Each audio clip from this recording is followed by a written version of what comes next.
Hey friends and neighbors, this is Chuck out at Sheraton Park Farms. Welcome back to the farm. So when we bought this farm, when we were moving, we decided we were getting out of the egg business. And there were a couple of reasons for that. Number one, eggs are just not a very profitable enterprise for us. It's about a break even. We simply just don't make a whole lot of money on eggs. Number two, the equipment. We had our old Eggmobile down at the other farm before we moved up here, and moving it was going to be a huge chore. And I'll tell you a little bit about that at the end of the video. But anyway, our customers told us different. They let us know we were staying in the egg business. And so we got a new flock of egg birds, but we've got to build an Eggmobile. And this is going to be the third one of those things we've built. And we're going to make some improvements this time. Maybe the third time around's a charm, I don't know. But anyway, stick around with us. Let's build our Eggmobile 3.0 and get it out on the field. Hang around with us for a little bit.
All right, so this is Eggmobile 3.0, and I think overall this is probably the best design that we've had so far. Real close to Eggmobile 2.0, but we got some changes on this one, and we'll talk about those when we get inside. But let's do a walk around, and Jamie's going to kind of describe dimensions, materials that we used, and some of that kind of thing. So let's do a quick walk around and show you the outside of this deal. Tools, that's been the worst viewed video I've had lately. Because you're starring in it. Yeah. Yeah. All right. What the heck have we got here? Lord of mercy. So overall dimensions on the Eggmobile, trailer's 8x14 on the frame. So we did 10x14 overall on the coop. Got a foot of overhang on each side that takes us out past the wheels. Mostly made out of 2x4s that we sourced from a local sawyer in the area. Siding on it is old tin off that barn that we tore down last week. The doors in the front, some old barn wood we used to make those. On the chicken doors here, we just got little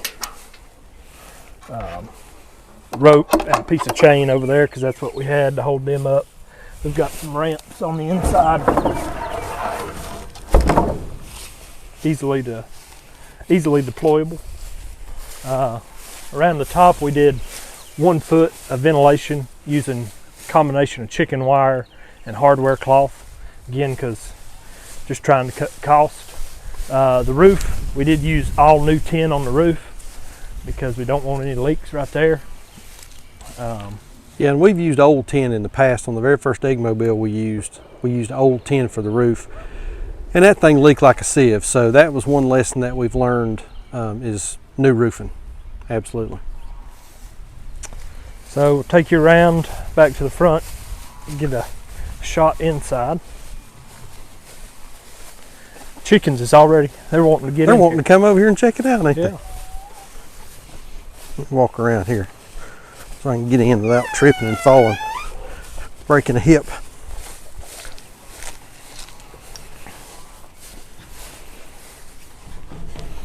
So inside on the floor, we ripped down some old 2x4 and new 2x4 and some 2x6 to around 1.1 inches wide. Used a spacer block, roughly the same spacing throughout, just as a poop through floor. Here on the front, we've got 2 feeders. These are a couple of 50-pound feeders that we bought, gosh, a couple of years ago. These actually were inside of Eggmobile 1.0, and these are from Duncan's Poultry. We've used them on a couple different projects, had them laying around right inside the door, easily accessible, so we can fill those up, keep those full of chicken feed.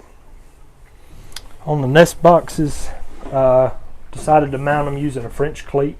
So just took a 2x4, ripped it to 45 degrees, 1/2 on the nest box, the other half on the wall. Show how easy those are to take off there. Yeah. Like Jamie says, we just got that French cleat on there. Later on, if we want to move those up, we can move them up and mount another set on the bottom if we need to. Yeah. Our little lockout bars here, just made those out of some scrap material as well. So at night, whenever we come in and collect eggs, we'll just take those lockout bars, drop them over the top. We've talked about this before. If you want to keep your eggs clean, don't let your chickens sleep in their nest boxes. Chickens will poo where they sleep. So just evenings, come out, collect your eggs, drop those lockout bars out. Don't let them get in there. Your eggs are going to stay clean. So spacing on the floor joist, studs, rafters is all about 24 inches. It's not for humans, it's for chickens, so that's plenty good enough. Ceiling height? Probably about 6 foot. Yep. A little over 6 foot. Yeah. Yeah, right at 6 foot. So there's one thing that you'll notice that is not in here, and that is there are no roosts. And so this is something that we picked up from Salatin on his Eggmobiles. He says that he doesn't use any roosts. So we're going to give that a try. 10 by 14, so 140 square feet. This should, we feel like we can probably comfortably handle 125, maybe even up to 140 birds in here. And then we can, if we later on we need to, we'll build another Eggmobile, attach it on the end, and just make a train out of it. So, but yeah, plenty of fresh air, sunshine, ventilation. We've done these before. We've kept egg birds in these in the wintertime, in the cold, and everybody seems to fare pretty well. The trick on chickens in the cold weather is, number one, keep them dry and keep the drafts off of them. So we got them up off the ground. We can close everything off. We got plenty of ventilation, and we can keep the draft off of them. So should work out pretty good. Anything that you can think of that we should have done different? I'm sure we'll find something. We'll figure it out. But right now, I think I think this thing's. we're gonna put chickens in here tonight. Training chickens to your Eggmobile. We'll put all these birds that are over here next door tonight. After it gets dark, we'll catch those birds up. We're gonna clip wings. We'll put them in here. We will lock them in here. Leave them in here for 24 hours. They'll be in here for 24 hours. We'll make sure that they got some drinkers in here. We're going to fill those feeders up. They will learn that this is home. After 24 hours, Actually, it's probably going to end up being about 36 because you'll let them out Saturday morning on chores. This is Thursday evening.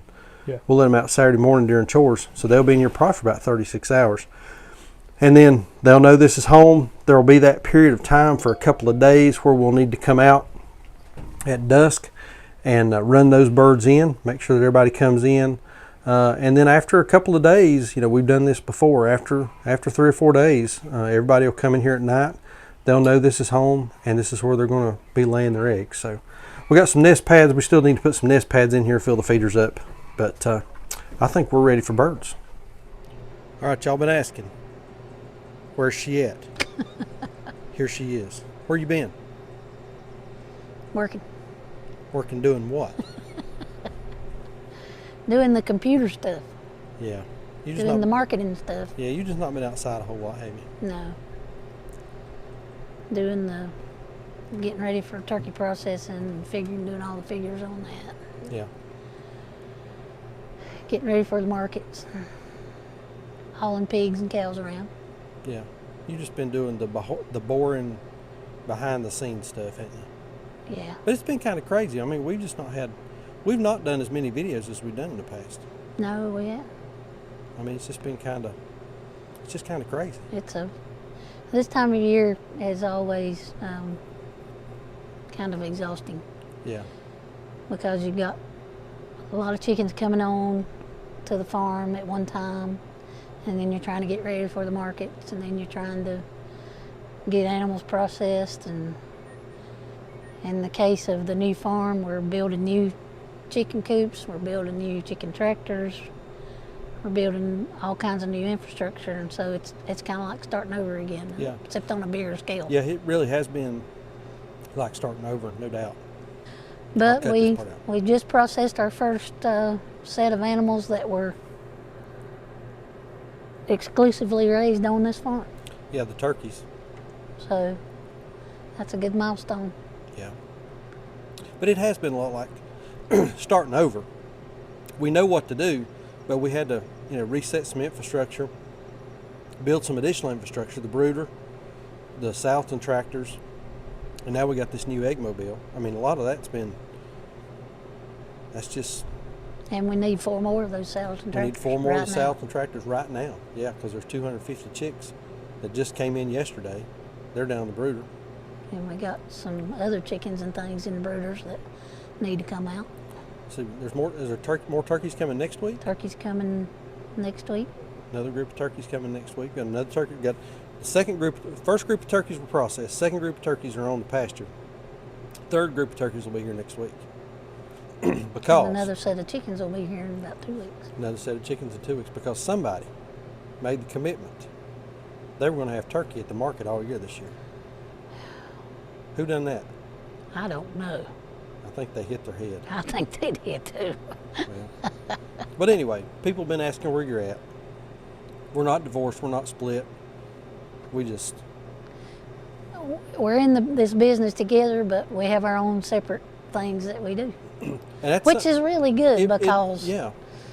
A lot of times we don't work that well together. No, there are days that we don't work well together. And you need to go your way and I need to go mine. Yeah, and this farm is really it's driving us in that direction. It is. It's driving you towards doing one group of things and me towards doing another group of things. So. Well, and having JW here helps you do things much quicker than what I could do. Yeah, he does make things a lot faster. He does. He's a strong young man. He can do things that I can only think about. Yeah. Things I used to do in my 20s, I can't do it anymore. Yeah, he wears me out. Me too. He liked to kill me last week. Yeah, we're lucky to have him. Oh, I love him. He does a wonderful job. Yeah. All right. People just want to see you. Here I am. Goober. Goob. All right, so there it is, Eggmobile 3.0. Those who may be wondering what happened to the second one that we built, which was really, really similar to this one. A little bit, there were a few differences, but it was real similar to this one. We ended up giving that to our friends Dale and Stephanie. They lived real close to us down at our other farm, and real good friends of ours, and they've got a farm and doing a lot of different things. And moving that old Eggmobile was going to be dang near impossible. It was going to be really tough. and Dale ended up having to cut the wheels off of the thing, winch it up onto the trailer, move it to his farm, and then put the wheels back on. So that would have been a real trip trying to get that thing an hour and 45 minutes up the road. But anyway, 3.0 here, we're ready to get that deployed. We're going to have a new job for these chickens. Lots of new stuff's coming to the farm. We're going to need these birds for digging through some cow pies and some of that kind of thing, but more to come on that later. But I think that's it. Like we always say, please keep us in your prayers. May God bless you and your families, and we'll see you on the next video. Thanks.